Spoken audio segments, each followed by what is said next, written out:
Before I proceed, I'd like to acknowledge the traditional custodians of the land on which we're meeting tonight, and pay respects to elders past, present and emerging, and acknowledge any First Nations people attending the session tonight, as well as acknowledge the contribution that First Nations people make to our community sporting clubs across the region every day.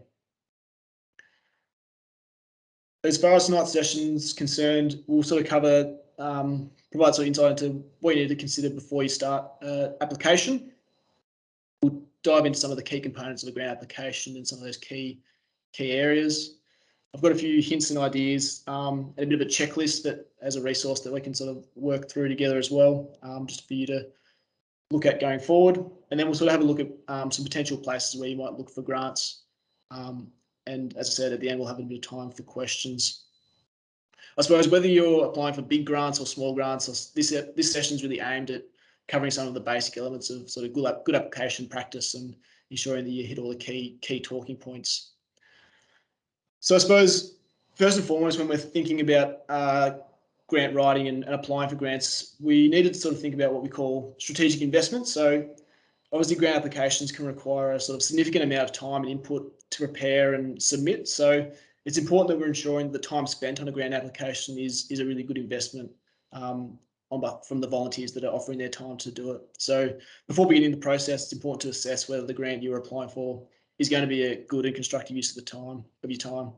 And I suppose there's a couple of really easy ways that we can assess right off the bat if a grant is going to be worth our time and whether it's worth us sort of spending the time involved in applying. So one of the first key indicators, I suppose, is the acknowledging whether or not you're eligible in the first place. So often grant providers will provide a brief synopsis or blurb of the grant program, and within that brief blurb, you should be able to get a sense of who the grant is applicable to and whether or not your club or entity fits into that prescribed space. Again, if you're not clear, the grant provider will have some guidelines, more detailed guidelines that you can look into further if you're not sure. So, but again, it'll be pretty clear cut early days if it's something that's applicable to you. The next thing that those sort of really brief blurbs will offer you is whether or not it's something that, whether or not a program that you want to, a project that you're planning to seek funds for is applicable to the grant provider's objectives. So they'll be pretty clear on what things won't be funded in that brief blurb, but again, the guidelines will provide you with more detail. Again, in regards to sort of spending time on a grant application, if you sort of rush into a grant application, not sort of reading the guidelines or taking the guidelines for granted, I suppose you'll probably submit an application that's missing a lot of the required information. So the first probably key piece of advice that I'm going to offer is, and probably something I'll be emphasising a lot throughout the session, will be read the guidelines, and we'll go through sort of what the guidelines look like from the grant provider's perspective. Before you start, it's really important that you match your project to an appropriate grant program. If you found located some grants that could potentially align with your planned projects, then it's important that you take the time to read the guidelines. So this is the guidelines are really that key resource that you need to refer to and take a really thorough deep dive into to ensure that what you want funded will align with the project, with the grant provider's objectives. So for example, the Sporting Club Grants Program guidelines that have just been released today, they're approximately 15 pages long. And so it's worth taking the time just to read through them to ensure that, to check if it's a grant program that aligns with your objectives.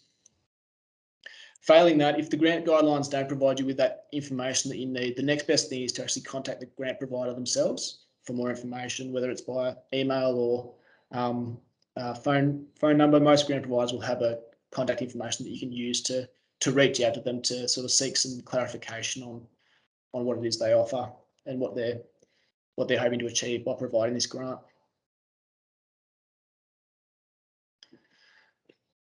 So as I sort of mentioned, every funding program should have a really clear set of guidelines to follow. And if they don't have a detailed guidelines, this is probably another good reason to reach out to the funding body to identify what the grant provider are hoping to achieve by providing this grant. So one of the key things about the guidelines, and we'll go through sort of some key aspects that we're looking at here when we're looking at guidelines. The first one is identifying what the funding program is for and why the funding program is why the funding body is providing these grants. So the guidelines generally convey the objectives of the grant program. So for example, it might be the grant providers are wanting to see an increase in participation, or they want to see a club build capacity, or potentially they want to see the club increase inclusion or provide opportunities to minority members of the community. So these are sort of their key objectives in their of their grant provision. And so what's important to take away from those objectives is when you're preparing your application is ensuring that your application aligns with their objectives and that you're using the same language that they're writing through. So again, reading the guidelines really thoroughly and observing what they want to achieve is a key part of preparing a solid application. Some guidelines will also have subcategories. So as we mentioned with the Sporting Club Grants program, there's different categories. So uniform and equipment is one category, skill development is the second category, operational capacity is the third category, and each will have different elements of what funding will be provided for and different objectives within each of those. So again, if you're applying for a particular category, you want to ensure that your application is aligning with those objectives. Next thing we want to look at in the guidelines or identifying the guidelines is looking at who can apply and who is eligible for that particular grant.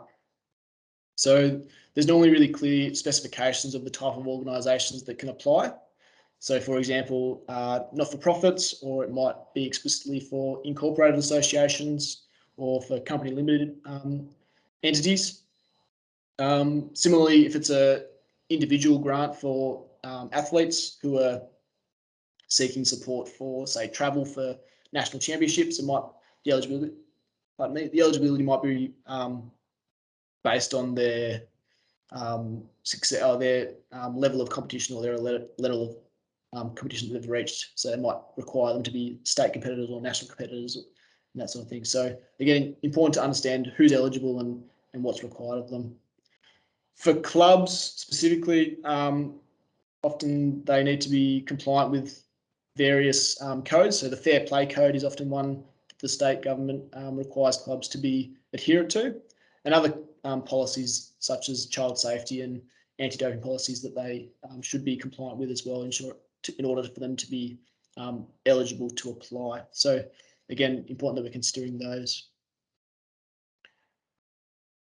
Another factor in terms of being eligible are things like if you've received grants in the past, ensuring that you've appropriately acquitted those grants to ensure that you're sort of a good recipient of grants and that you've followed the processes involved in the past.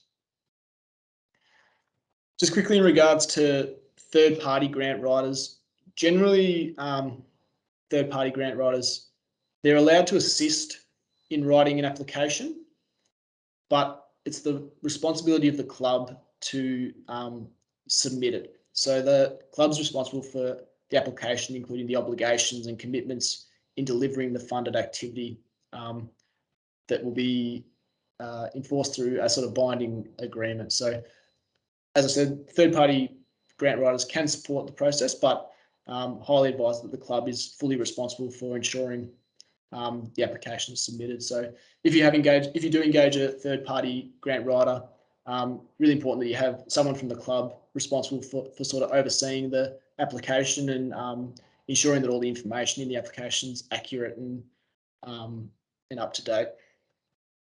And there's also some grant providers that don't permit any involvement from third-party grant writers. So just again, being really conscious of the guidelines and reading them really closely is important to the process.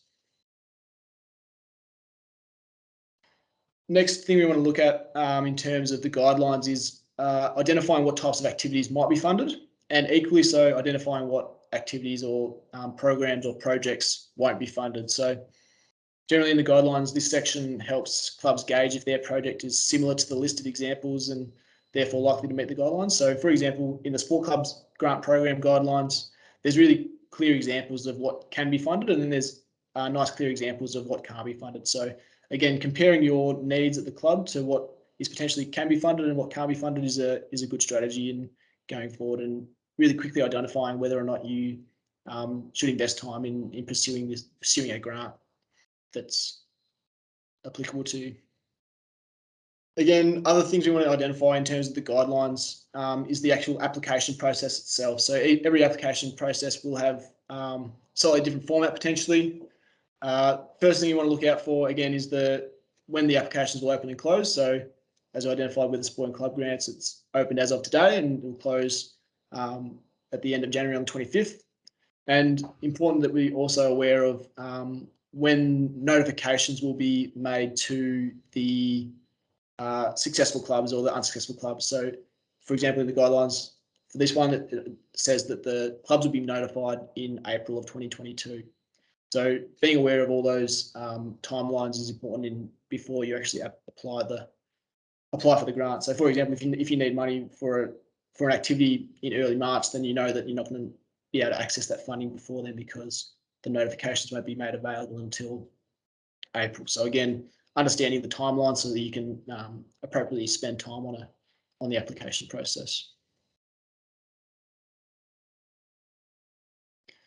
Again, another thing to consider is just the format of application submission. So for the most part, a lot of application processes are online these days. So understanding that the deadlines for these are often quite strict now because it's computerized, the timing will be automatic, and as soon as it crosses over the 5 p.m.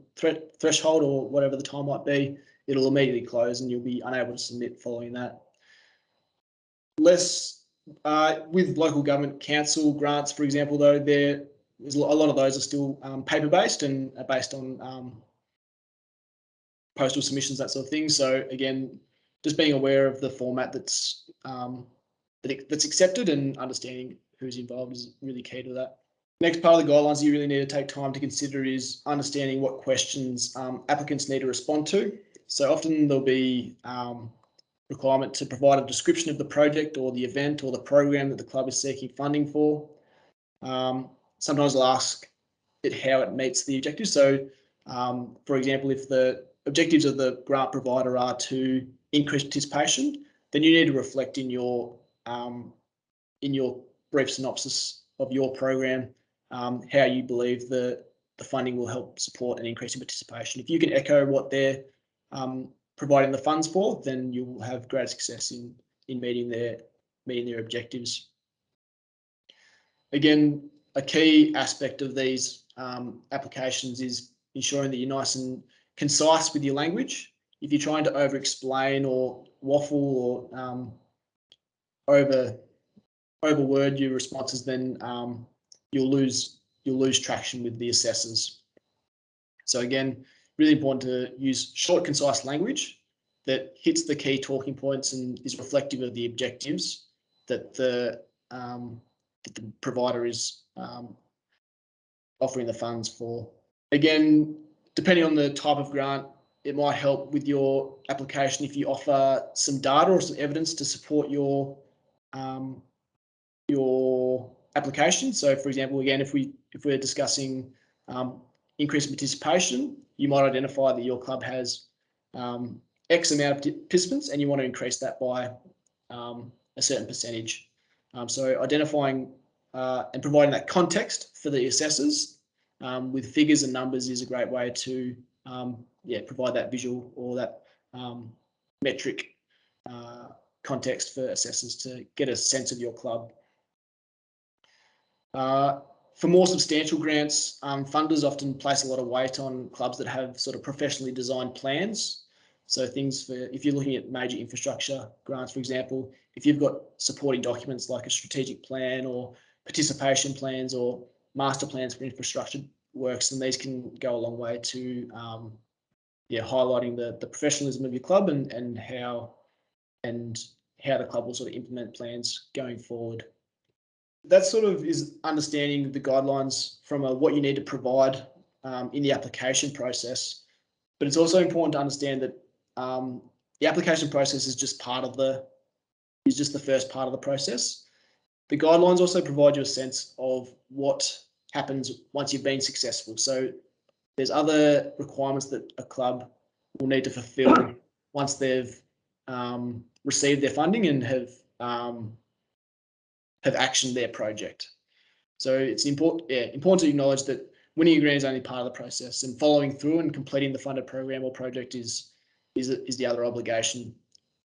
So if you're preparing a grant program, if you're preparing a grant application, it's important that you understand that you're going to have to commit to that project going forward if you are successful. A few things to consider here, obviously funding details. Once you submit an application, you're essentially accepting the terms and conditions of the program, and if the grant application is successful, you may need to sign like a letter of offer or an agreement and adhere to specific policies and codes within that. So again, the Fair Play Code might be a requirement of a condition of your acceptance, that you're adhering to that code. Again, there might be timeframes on how quickly the funds have to be used. So, for example, the Sporting Club Grants Program, the funds have to be acquitted within 12 months of the program. Again, need to consider that, be aware of GST and grant on some funding options and whether it's included or not. Again, post-project evaluation is another area that clubs need to consider. So again, as we mentioned, it's not just about getting the funds, you have to actually prove that you've used them appropriately and have used them for the purpose that you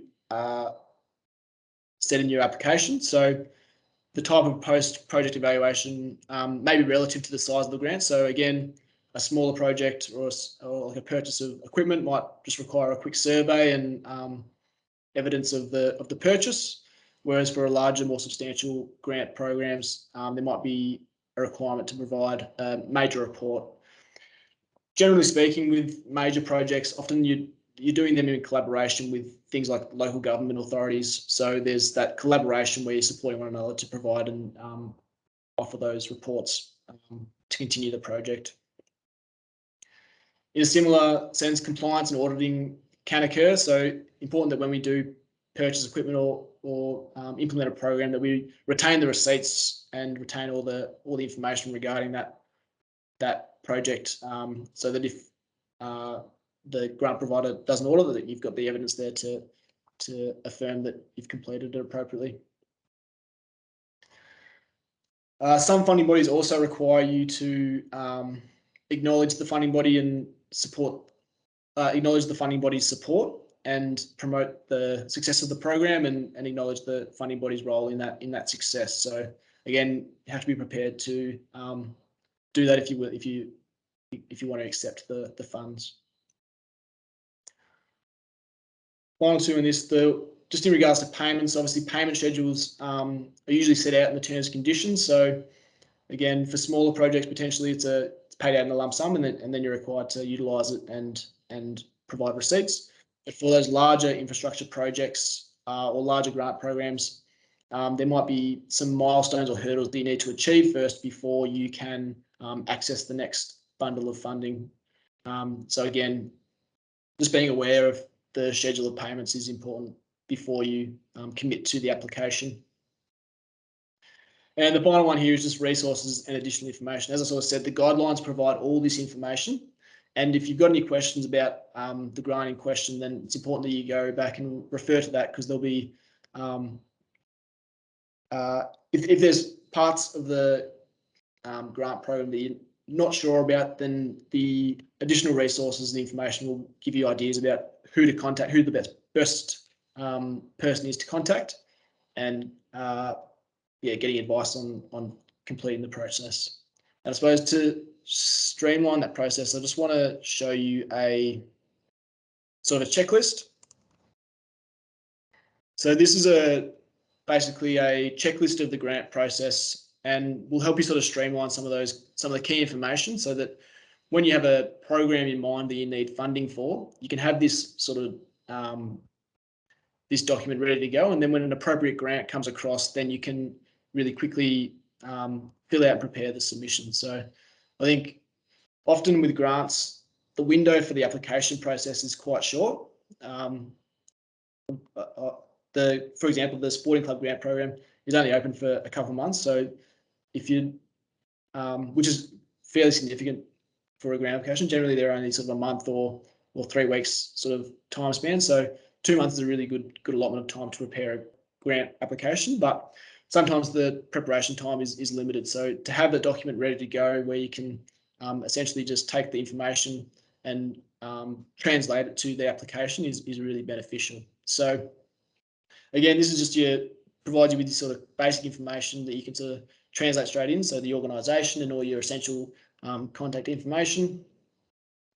Again, the contact information of principal representatives of the club, as well as the project manager. And then from there, when you're preparing the project that you need funding for, sort of having these questions answered in preparation for a potential grant is going to go a long way to helping you align your grant with the objectives of the grant provider. So again, the project description, have a think about the project, the resource your club needs additional funding for, and then, as you sort of said, linking that program with grant program objectives, and sort of seeking out potential funding programs. So even there, you can start listing ideas about where you might seek this sort of funding and potential funding providers. Again, identifying who the project will target. So if the project is related to increasing inclusion, then you know that the demographic is that you want to attract minority represented groups in your community, or if it's based on building the capacity of volunteers, you know that you're targeting your volunteers and upskilling them to appropriate levels to benefit your club. Again, expected outcomes and understanding the levels of support. So again, if it's a major project, you might need support from your local government or from us at South West Sport, you might need letters of support. So engaging with those users is really useful as well. Other considerations in terms of budget. So if you've got this project plan already, you can sort of assess how much funding you will need to action the program or action the project or the event or whatever it might be. And then again, as we sort of discussed, there's all the additional compliance requirements. So providing quotes. So if you know what it is you need to purchase, so if you need to purchase some equipment or some uniforms, you can get a quote for those prepared well in advance. And then again, details of insurance policy, child safety insurance, fair play code, things that you can prepare in advance that when the time comes, you can translate straight into your application. Things like the policies can be, for the most part, most state sporting organisations will have set policies that you can adopt, but if not, there's definitely policy templates that you can utilise. If you need help in that space, happy to point you in the right direction as well. Finally, these are just the general tips that we've sort of gone through the presentation. And I'm going to talk about potential sources of grants in a moment. The final thing I want to show you from this checklist is just these couple of templates. So these are, again, a summary of the project plan in sort of a visual setting so that you understand the outlay of your project and how it's going to be rolled out, who's going to sort of complete the specific tasks of each aspect of it, and the processes involved in the application, and also the process involved in acquitting the funding at the end of the session, at the end of the funding. The final one is just a bit of a risk analysis, a project plan risk analysis. So assessing the potential challenges associated with the grant, the potential challenges associated with the project, and just ensuring that all your requirements are managed appropriately. So as I said, I'll forward this on to everyone, all registrants, tomorrow, so that you've got access to that, and I'll make it available.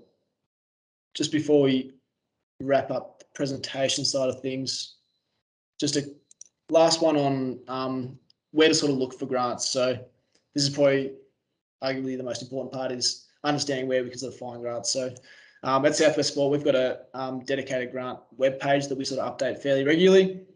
So that's a useful resource to go to. Again, Sport Rec Victoria has their grants and funding website. They have grants for small community groups, as well as those major infrastructure grants as well. Again, for the most part, the major infrastructure grants can't be applied for directly by a club, but generally by a local council who represents that club or on behalf of that club. So it's important that if you're seeking major funding for infrastructure, that you're speaking with your local council representatives. So speaking with your local council and speaking with your recreation officers in your local council to sort of put on their radar and discuss what the process is to potentially action the development. And each LGA will have different processes, so it's important just to have those conversations to see what the process is and where their priorities are and how they can support. As I mentioned, local councils often have their own sort of set of grants. So again, speaking with your local council officers, recreation officers, to understand what grants they might offer throughout the year and when they're likely to offer them is a good place to seek out grants. And they often have a variety of different grants throughout the year. Again, Vic Sport, like Sport Rec Victoria, just have a list of grants that are available. But again, they update it very regularly, so it's good resource to keep in your bookmarks. Next one I want to talk about is philanthropic funds. So there are a few Southwest-based foundations that are dedicated to supporting community groups. Generally speaking, their audience is a lot broader than just sport. So it's important that when you're speaking with them, and again, I'd recommend probably if you are interested in exploring philanthropic funds, reaching out to the organisations directly and getting a sense of what they're willing to fund and what their role is in the community and how you might be able to have them invest in your projects. The last one I've got here is sort of corporate funding programs. So a lot of banks and major corporations will often have community funding programs that they have throughout the year. And again, if you explore their websites and that sort of thing and have a look through there, they'll provide you with a bit of insight. Probably more relevant to the local region is to Southwest in general is a lot of the wind farm corporations have their own set of locally based community funding opportunities. So again, getting in touch with often those corporations, often the wind farms will have a community development officer who's dedicated to that role. And if you can reach out to them and find out what sort of grant funding opportunities are available, that's a good starting point to accessing their interests. That sort of wraps up the formal presentation